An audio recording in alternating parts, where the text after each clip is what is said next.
পেয়েছে দুনিয়া থেকে। জোরে বলুন সুবহানাল্লাহ। আব্দুল্লাহ ইবনে উবাই দুনিয়া থেকেই কোরআন ঘোষিত জাহান্নামী প্রমাণ হয়েছে। কথা শুনছেন না শুনেন? কারণ দাড়ি তো দুজনারই রয়েছে, রোজা তো দুজনারই রয়েছে, হজ তো দুজনারই রয়েছে, নামাজ তো দুজনাই পড়েছে, দুজনাই নবীর সঙ্গে হজ করেছে, দুজনাই নবীর সঙ্গে হজ যারা জিহাদে গেছে, দুজনাই নবীর হাতে হাত দিয়েছে। এ যুবকেরা কারণটা কি? হযরত আবু বকর সিদ্দিক বলতে লাগলো, এ দুনিয়া মানুষেরা আব্দুল্লাহ ইবনে উবাইয়ের যা আছে আমারও তাই রয়েছে, কিন্তু আমার যা আছে ওর তা নাই।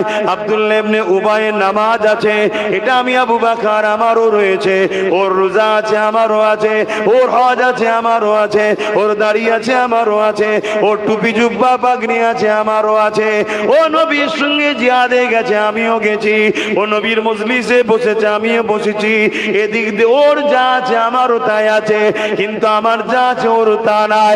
হযরত আবু বকর সিদ্দিক আপনার কি আছে? হযরত আবু বকর সিদ্দিক বলেছিল, আমার দিলের মধ্যে আল্লাহ নবীর প্রেম ও আদব রয়েছে, যেটা আব্দুল্লাহ ইবনে উবাইয়ের নাই। এই নামাজ দাড়ি টুপি সব থাকার পরও ও জাহান্নামী কোরআন ঘোষিত হয়ে গেল। ঈমান থাকার জন্য আবু বকর জান্নাতে সার্টিফিকেট পেল।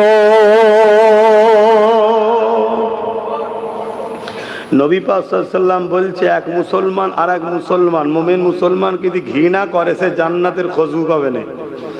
আর এখন তো দেখছি উল্টো জিনিস, বেঈমান কাফেরের জন্য মোল্লা মলি সাহেব থেকে শুরু করে সবাই মুমিন ভাইদেরকে কেস দিচ্ছে, মারছে, জুলুম করছে, করছে না করে না? তাহলে এরা কিসের মুসলমান?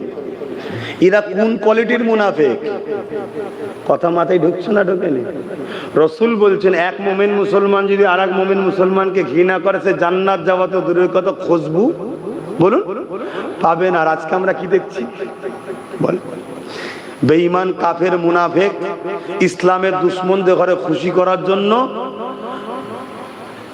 আজকে নিজের পীরের বংশের আওলাদদের ঘরেও পর্যন্ত গাল দিচ্ছে। এ মুসলমান আছেন না? না নবীর খানদানকেও ছোট বড় কথা বলছে, আছেন না? না কেন? যদি জানতাম তোর লড়াইটা আল্লাহর জন্য, লড়াই করার উদ্দেশ্য কি থাকবে? মানা হাব্বা লিল্লাহ, আল্লাহর জন্য ভালোবাসবে, ও আবগাদা লিল্লাহ, আল্লাহর জন্য দুশ্মনী হবে, ও আতা লিল্লাহ, আত্মীয়তা হবে আল্লাহর জন্য, ও মানা আলিল্লাহ, বিচ্ছেদ হবে আল্লাহর জন্য। ফাকাদ ইস্তাকমালাল ঈমান, এরাই তো প্রকৃত ঈমানদার, এরাই তো ঈমানের মজা পায়। হয় আল্লাহর জন্য। হ্যাঁ বলুন। অতএব আসুন, এখনো সময় আছে।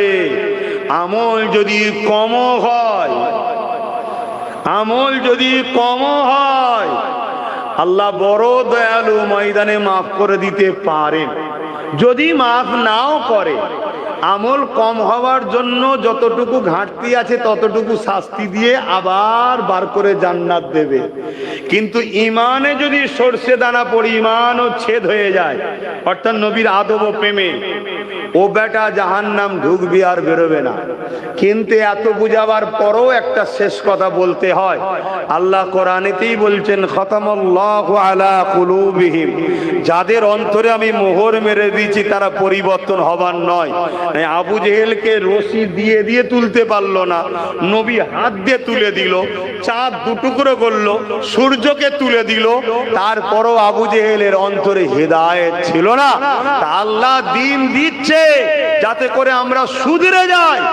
আমাদের তো সেদিন থেকে শুধরানো দরকার ছিল যেদিন সুপ্রিম কোর্ট আস্থার উপরে বাবরি মসজিদের বিরুদ্ধে রায় দিয়েছিল। সেদিন আমাদের ঘুম ভাঙা দরকার ছিল, সেদিন আমাদের জাগা দরকার ছিল যে বাবরি নিজেকে শহীদ করে আমাদেরকে জাগাতে চাইছে। হে উম্মতে মুহাম্মাদি, ঘুমাস না। হে উম্মতে মুহাম্মাদি, ফাসিক ফাজেল বেহুদা মুনাফিক বেঈমানদের নেতৃত্ব মানিস না। মুহাম্মদ রাসূল বলেছে, কুরাইশের নেতৃত্ব তোরা মানবি, তোরা কুরাইশের পিছনে দাঁড়া। সেদিন থেকেই উম্মতে মুহাম্মাদির ঘুম ভাঙানো দরকার ছিল, কিন্তু উম্মতের ঘুম ভাঙেনি, ঘুম ভাঙেনি। এখন সব লিখে নিয়ে মা মরে গেছে, লাশ নিয়ে যাচ্ছে কবরস্থানে, পুলিশ দাঁড়িয়ে আছে। কি খবর? মা মরেছে, পুলিশ জানলো কি করে? এই পাড়াতেই মুনাফেক আছে। মুসলমানদের মসজিদে মুনাফেক থাকে, ঈদগায় থাকে, খানকাতে থাকে, এই কারো নাম বলছি, কিন্তু এরপরও দেখবেন আমার সমালোচনা করছে, ভাববেন ওইগুলো কেন, আমি তো নাম বলি না, গায়ে লাগছে কেন? শুনছেন না শুনেননি? এর মধ্যে আছে না কার বাড়ি কে মরছে পুলিশ জানছে করে, হ্যাঁ ঠিক বলে দেবে, মরেছে একজন, অমনি পুলিশ এসে কবর আগে থেকে ঘিরে রেখেছে। কি খবর? না আমরা কবর দেবো। কেন? 200 বছর ধরে দিচ্ছি তো, 300 বছর ধরে দিচ্ছি তো, ও যা ছিল ছিল, এখন তোমাদের নেই, তোমাদের এখন নেই, এসব লিখে লিয়া হয়েছে, যাও চল যাও। না না না না, মার মার, দুমদাম পিটছে, আরে বাবারে ওরে বাবারে, লাশ ফেলে ছুটছে। 10 বছর ধরে বুঝাচ্ছি লাশ পোড়াতে হবে, পরিবর্তন হয়, বুঝিয়েছি না বুঝাইনি?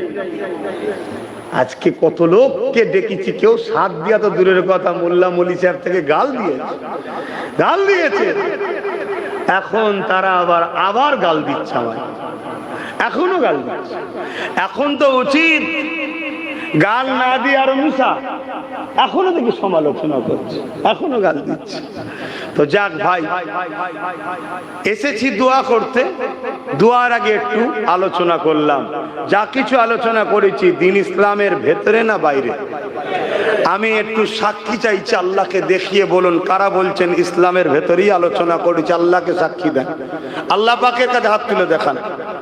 আলহামদুলিল্লাহ, আল্লাহ আমি আপনার দ্বীনের কথা বলেছি, এতগুলো বান্দা সাক্ষী দিচ্ছে, আপনি কবুল করে নেন, বলুন আমিন। দ্বীনের বিরুদ্ধে যখন বলিনি, শরিয়াতের তরোয়াল কার গর্দানে লাগবে আমার দেখা দরকার নাই, আসুন সালাম দেবো। এ নবী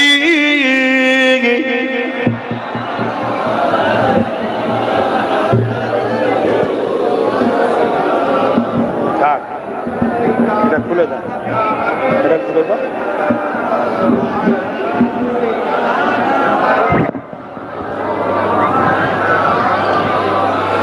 طلع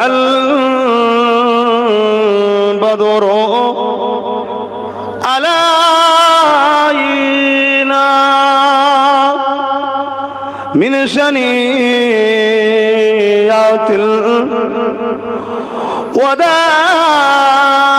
الوداع وجب الشكر